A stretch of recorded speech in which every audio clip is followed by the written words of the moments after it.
Welcome to day 2 of one lap, and this is a pretty characteristic morning. It's before sunrise, and we went to bed about 5 hours ago, but we're off to hit the track and do our track walk.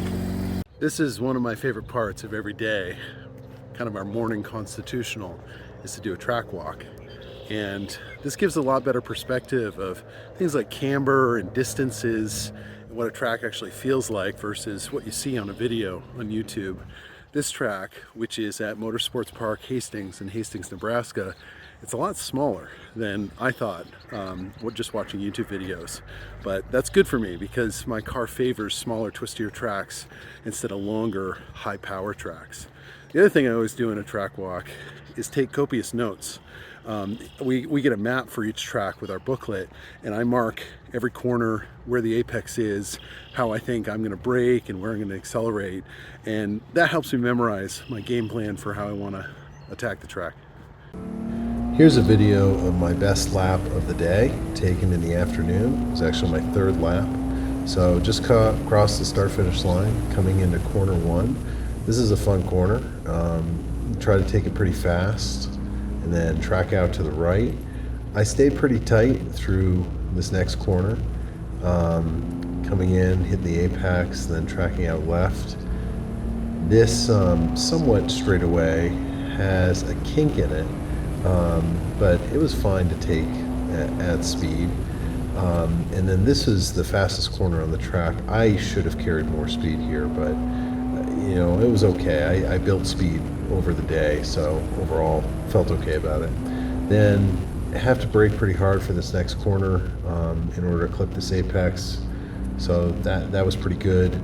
Then this next series of 2 corners is a double apex that's taken in one big arc, so that went pretty well. That's about where I wanted to be. Then I hug the left and try to kind of slingshot around this corner, tracking out to the right and setting up for this next corner, which is also pretty fast. I could have carried more speed there. I did pick up speed through the day, so at least I got better. This is now another double apex corner. I kind of missed the first apex or did it kind of late, but I kept it tight and still got around the corner pretty fast. Then this is a very late apex corner here. I probably came in a little early, but it wasn't a bad setup for this next little chicane. And then coming into the last corner on the track, this I thought was pretty tricky because I had to slow down. You want to stay wide for pretty long. I should have turned in a little earlier there, but I also had to downshift into second. Earlier in the day I had stayed in third and I just didn't have enough torque to get to the end. Quick recap from Motorsports Park Hastings in Hastings, Nebraska. Today went pretty well, all in all.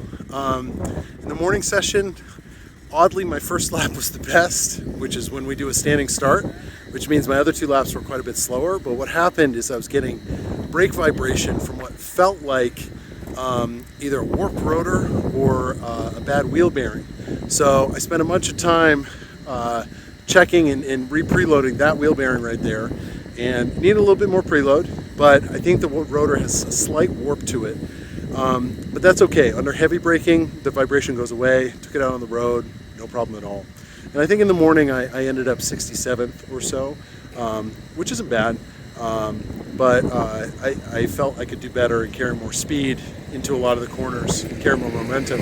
So the afternoon went better. I think as far as I last checked, I was 62nd. So an improvement, and each of my laps were faster, and I beat my morning best time. So I'm happy with that overall. That's, I think, particularly good given that in the afternoon it's hotter and I lose power because the air density is lower. I just get less oxygen into the engine. So all in all, happy with that. And I think the biggest result is I was first in the vintage class in both morning and afternoon. So that's a big win, and that helps with the points to hopefully stay in the lead in the vintage class.